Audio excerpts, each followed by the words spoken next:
Let's talk about Fawn Cox. On July 26, 1989, 16-year-old Fawn Cox returned to her family's small two-story home near Ninth and Van Brunt in Kansas City, Missouri, after completing her shift at Worlds of Fun amusement park. The summer night was hot and muggy. Her mother, Beverly, picked her up between 10 and 11 p.m., sparing her a long trip on public transportation. Once home, Fawn went directly to her second-floor bedroom. She was scheduled to work again the next morning and needed rest. That night, the sleeping arrangements in the house were different. Fawn was alone upstairs. Her sister Amber was babysitting for another family. Felisa chose to sleep downstairs, where the only working air conditioner offered relief from the heat. Their parents also slept on the first floor. The air conditioner was old and loud, running continuously through the night. Sometime after the household settled, someone approached the house from the backyard and climbed to Fawn's open second-story window. The window had been left open because there was no air conditioning upstairs. The intruder entered her bedroom, assaulted her, and strangled her in her bed. Semen stains were left on the sheet. Downstairs, no one heard any disturbance. The sound of the air conditioner drowned out other noises. At one point, the family dog barked and acted anxiously, but the behavior was attributed to the dog's pregnancy and did not raise alarm. At approximately 9 to 9:30 a.m., Fawn's alarm clock began ringing. When she did not turn it off, Beverly and Felisa went upstairs to check on her. They found her lying unresponsive in bed. Her neck was visibly bruised and she had no pulse. Emergency responders were called, but she had already been dead for hours. Medical experts later confirmed that strangulation was the cause of death. Fawn Cox was born on March 24, 1973, in Kansas City, Missouri. She was raised in a small two-story house in a rough residential neighborhood with her parents, John and Beverly Cox, and her younger sisters, Amber and Felisa. The family struggled financially, and resources were limited.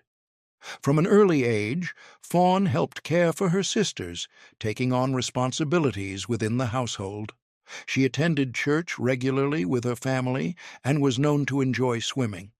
She also loved listening to music, including songs by Amy Grant. As she grew older, Fawn began contributing financially where she could. During the summer of 1989, she worked part-time at Worlds of Fun amusement park, primarily selling tickets at a cash register. The job provided her with spending money and helped ease some of the financial pressure on her family. Just 3 days before her death, she had received her learner's permit, marking a milestone toward independence. Those who knew her described her as responsible and dependable. Her father later explained that faith was what sustained the family after her death, saying it was the only thing holding them together in the immediate aftermath. The murder of a 16-year-old girl in her own bedroom deeply affected Kansas City. Law enforcement officers later stated that the case touched many people, emphasizing that she was an innocent child killed in her bed. This context defines who Fawn was before her life was cut short. Medical examiners determined that strangulation was the cause of death and documented signs of assault. With that confirmation, police began processing Fawn Cox's bedroom and the surrounding areas of the house. Crime scene investigators collected bodily fluids from the bed, along with small blood stains and several short hairs. Semen was recovered from the sheet. In 1989, forensic science was limited. DNA analysis, as it is known today, did not yet exist in practical use, and testing was largely confined to basic blood-type comparisons. Even so, investigators carefully preserved the biological evidence, recognizing its potential future value. Detectives developed a theory about how the attacker entered. The second-floor window in Fawn's room had been left open because there was no air conditioning upstairs. In the backyard, an old trailer or vehicle was parked close enough to the house that it could have been used to climb onto a canopy and reach the window. Inside the home, several items appeared disturbed. Radios, a Nintendo console, and a stereo recorder were missing. Some belongings were discovered outside on the ground, as if they had been thrown from the window but left behind. An old army cap was also found in Fawn's room. Her family did not recognize it and said they had never seen her wear it. In an adjoining second-floor room, items had been moved in a closet. Investigators believed someone may have hidden there while waiting for the household to fall asleep. Normally, one of Fawn's sisters would have slept upstairs, but that night she had not. Detectives understood early that the case would be difficult. The neighborhood experienced gang activity, and witnesses were reluctant to cooperate. Despite significant physical evidence, available technology limited their ability to identify a definitive suspect. Approximately 1 month after Fawn Cox's murder, investigators received information from a witness who directed them toward 3 teenage suspects. One of the boys attended school with Fawn. The witness provided specific details about the crime that had not been released publicly, which gave detectives reason to take the statement seriously. Based on this information, police arrested and questioned the 3 teenagers. During a search of one suspect's home, officers located items that had been reported missing from Fawn's house. The discovery strengthened the case against them. Under interrogation, one of the suspects confessed to breaking into the house with the others. He described climbing to the second floor and entering through the window. He also stated that he threw a tape recorder out of the window and that its handle broke off when it hit the ground. According to his account, he hid the broken handle under a nearby bush. Investigators later searched the area and found the handle exactly where he said it would be. However, the confession did not hold. The teenager soon recanted his statement and refused to cooperate further. Without his continued testimony, the confession could not be used effectively in court. At the same time, forensic testing of the biological evidence remained inconclusive. Early DNA analysis methods could neither confirm nor definitively exclude the suspects as contributors to the semen, blood, and hair collected at the scene. Complicating matters further, the original witness recanted and admitted to being untruthful. With the key testimony withdrawn and forensic results uncertain, prosecutors dropped the murder charges. One of the teenagers ultimately served 8 months in jail for theft related to the stolen property. Without reliable witnesses or definitive forensic proof, the case stalled despite extensive investigative efforts.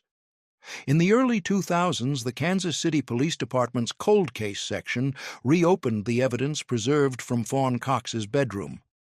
Advances in forensic science allowed crime lab analysts to develop a more refined DNA profile from the bodily fluids collected in 1989.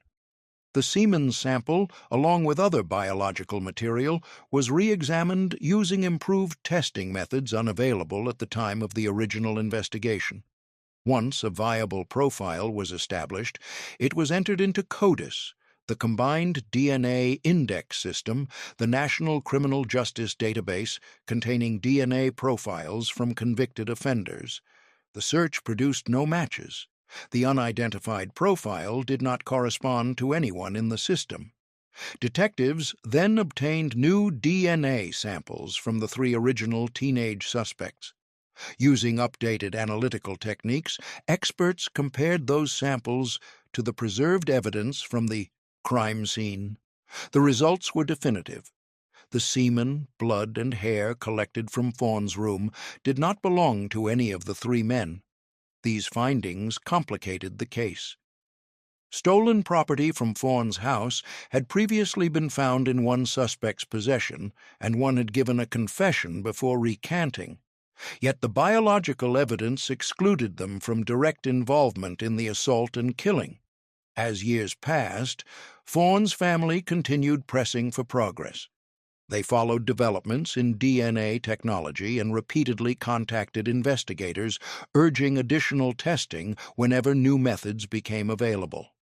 Detectives acknowledged their persistence and agreed that only scientific advancement could resolve the case. However, limited funding and manpower slowed further action.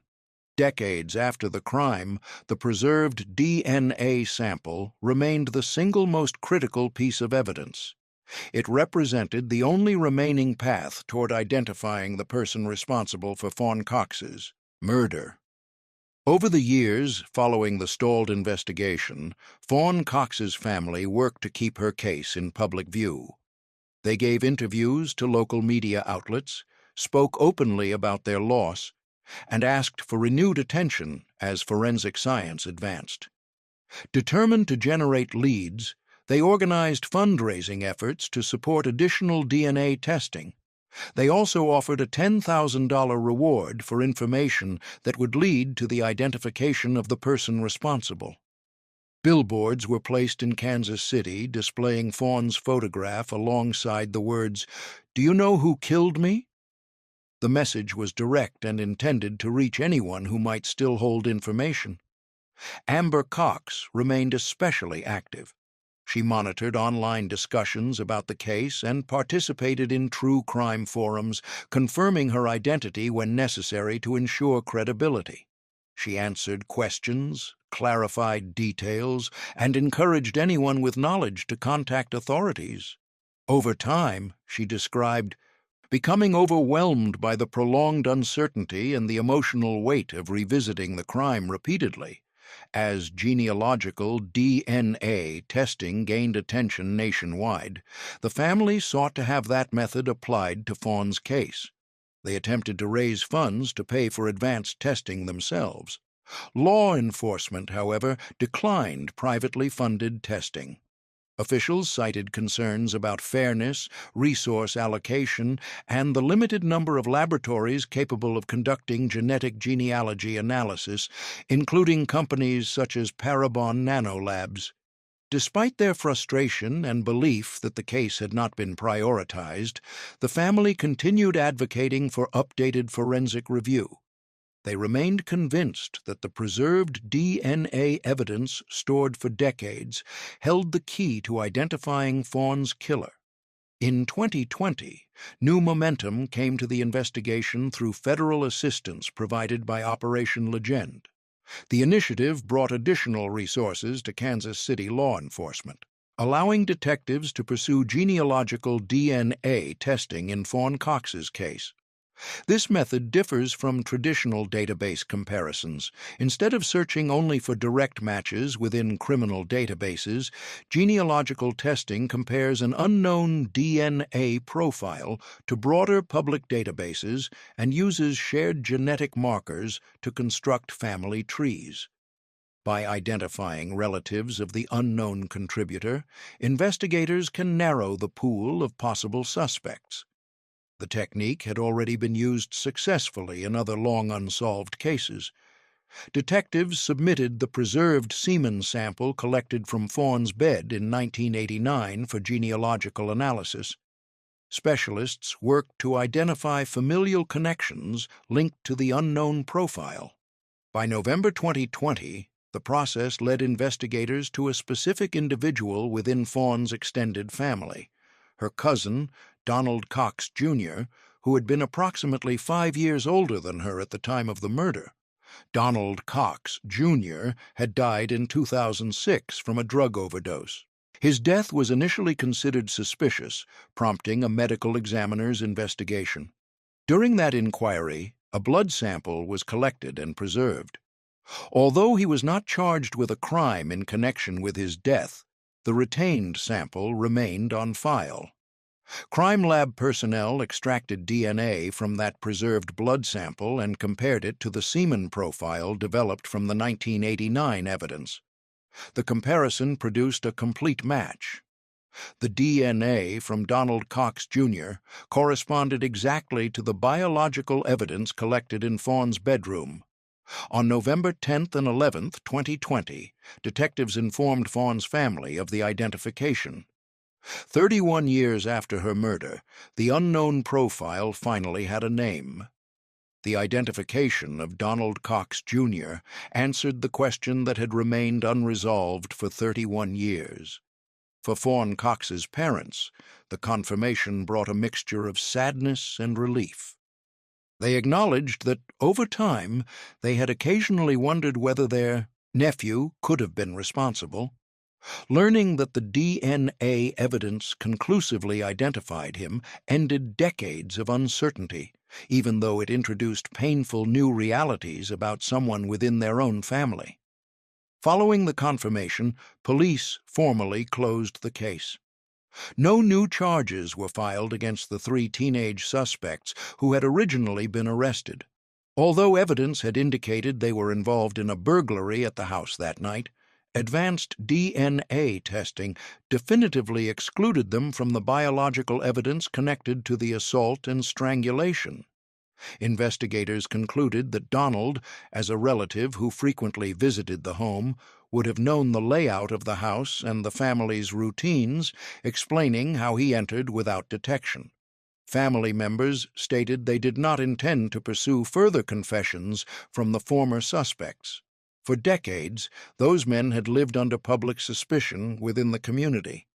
According to Fawn's sister, the prolonged belief in their guilt had already deeply affected their lives.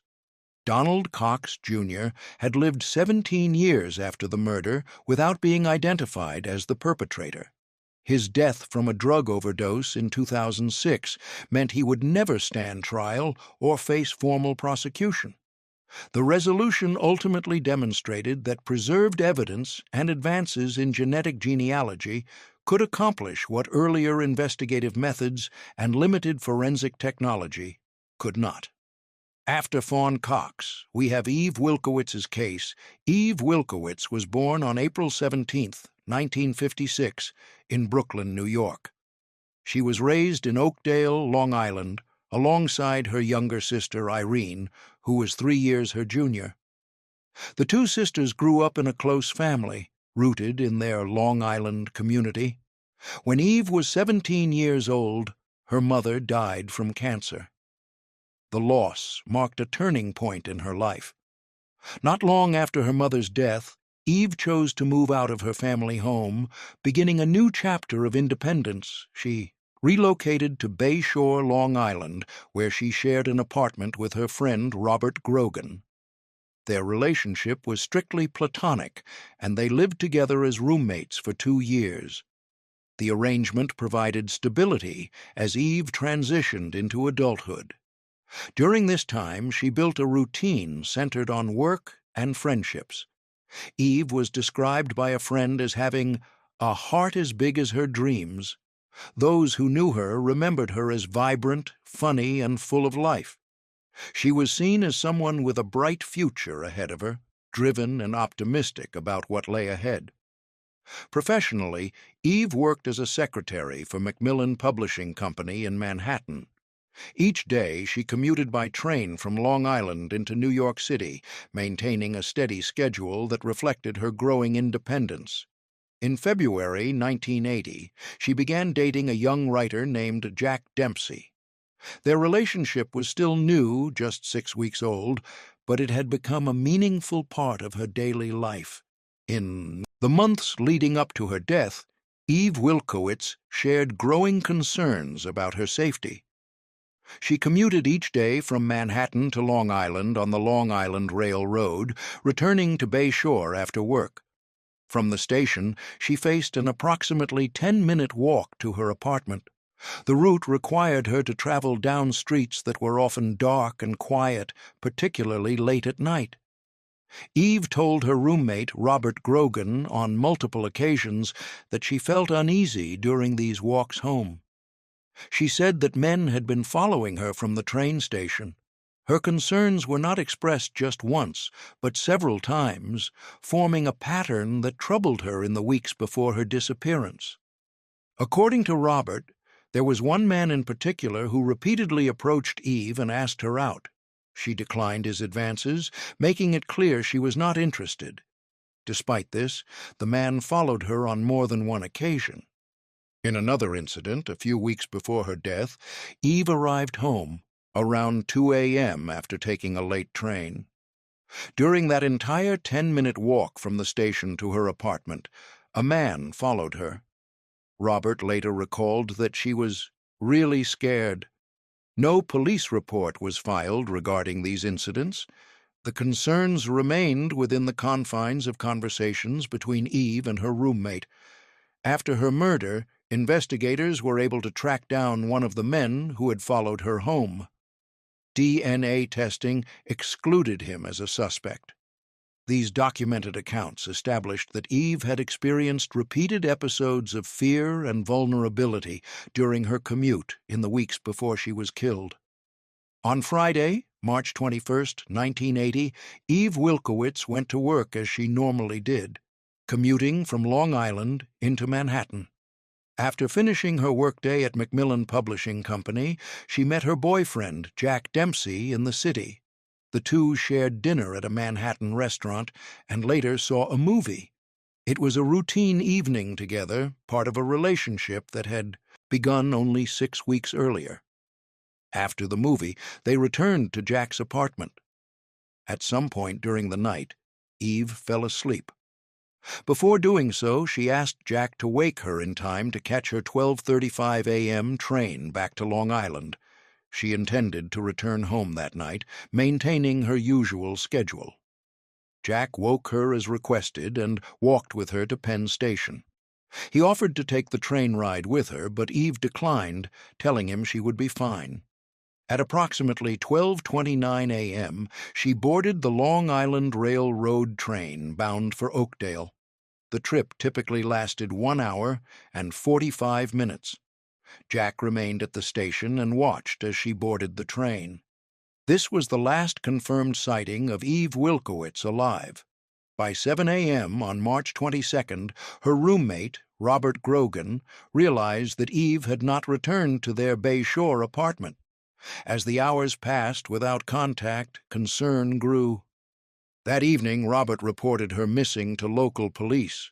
In the days that followed, family members and friends called local hospitals, searching for any patient admitted under her description or as a Jane Doe. No one matching Eve's description had been admitted. The confirmed timeline ended with her boarding the train shortly after midnight, leaving a gap of unanswered hours between her departure from Manhattan and her failure to arrive home.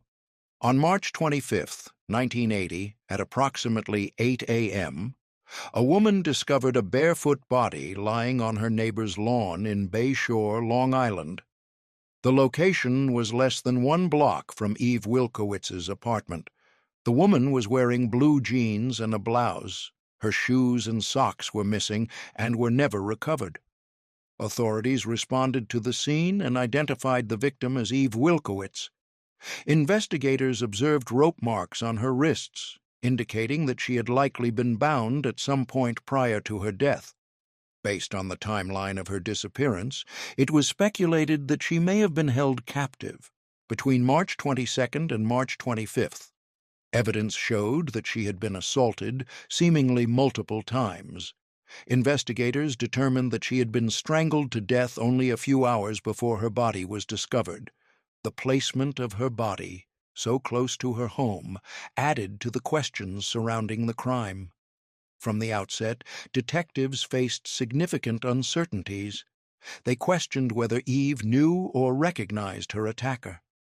Given her prior concerns about being followed during her walk home from the train station, investigators considered whether one of those men could be responsible.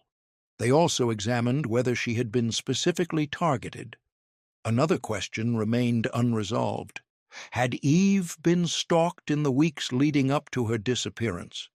Her previously expressed fears, combined with the location of her body near her apartment, made that possibility part of the investigation. Despite the physical evidence present at the scene, many aspects of the crime were unclear. The circumstances of how she was taken, where she had been held, and how she was returned to a lawn so close to her residence were not immediately known. The discovery confirmed that Eve's disappearance had ended in homicide, but it left investigators with critical questions that would remain unanswered for decades. In the weeks following the discovery of Eve Wilkawitz's body, detectives began their investigation with determination and optimism. They believed that the physical evidence recovered at the scene, along with witness accounts and the timeline of her disappearance, would lead them to the person responsible. The case drew significant attention, and investigators pursued multiple avenues in an effort to identify the perpetrator. In 1981, the Federal Bureau of Investigation developed an abstract profile of the suspected killer. According to that profile, the individual was likely a white male between the ages of 19 and 30. The assessment suggested he probably drove a well-kept late-model performance car and lived within Eve's local neighborhood. The profile was intended to help narrow the search and guide investigative focus. Detectives examined those closest to Eve. Her boyfriend, Jack Dempsey, was questioned and ultimately cleared after semen evidence recovered from Eve's body was analyzed and did not match him. Investigators also tracked down the man who had previously followed Eve home from the train station on multiple occasions. He, too, was subjected to DNA testing and excluded as a suspect. Law enforcement expanded their search to locations near the train station, including strip clubs and bars, in an attempt to identify anyone who may have encountered Eve or followed her. These inquiries failed to produce evidence connecting anyone to the crime.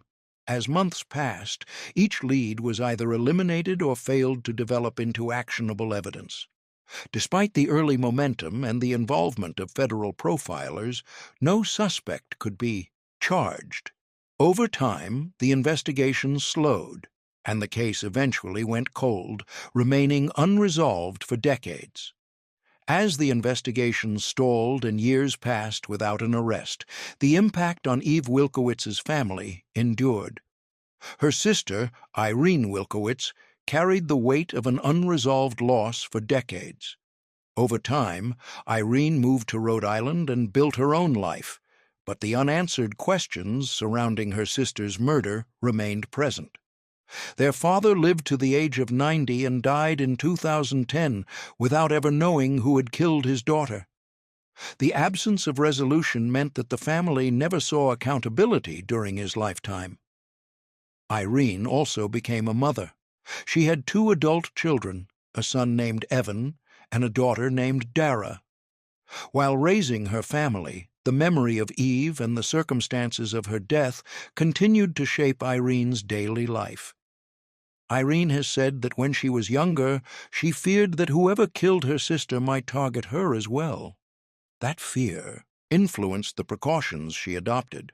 She avoided jogging with headphones so she could remain aware of her surroundings. In restaurants, she chose seats with her back to the wall. She insisted that her children call or text whenever they went out, maintaining contact to ensure their safety. In January 2019, Irene sought new answers. She contacted a genetic genealogist, hoping that advances in forensic technology might finally identify her sister's killer.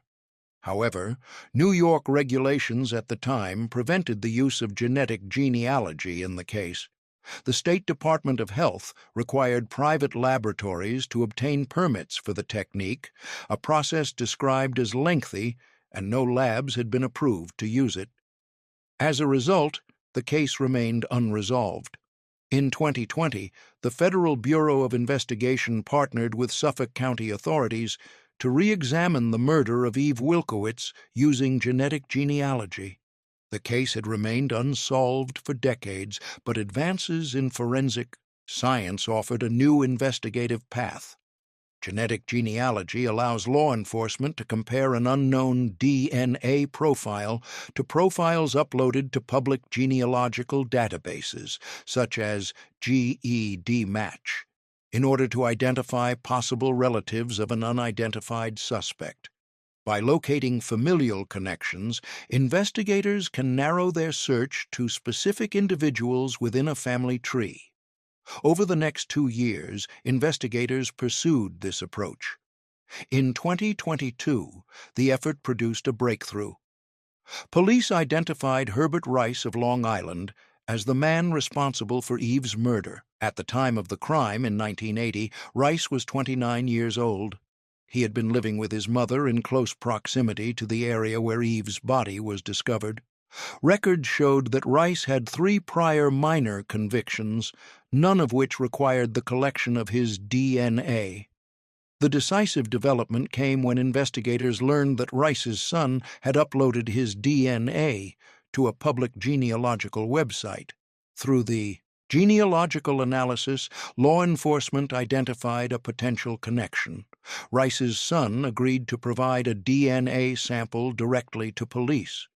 With that information, authorities sought and received permission to exhume Herbert Rice's body.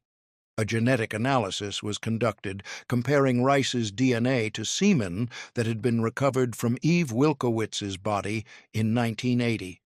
The results confirmed a match. The DNA evidence established Herbert Rice as the perpetrator of the crime. However, Rice had died of cancer in 1991. Because of his death, he was never arrested or prosecuted for the murder. After 42 years, the homicide of Eve Wilkawitz was officially solved through the use of genetic genealogy, bringing long-awaited answers to her family and closing a case that had remained unresolved for decades.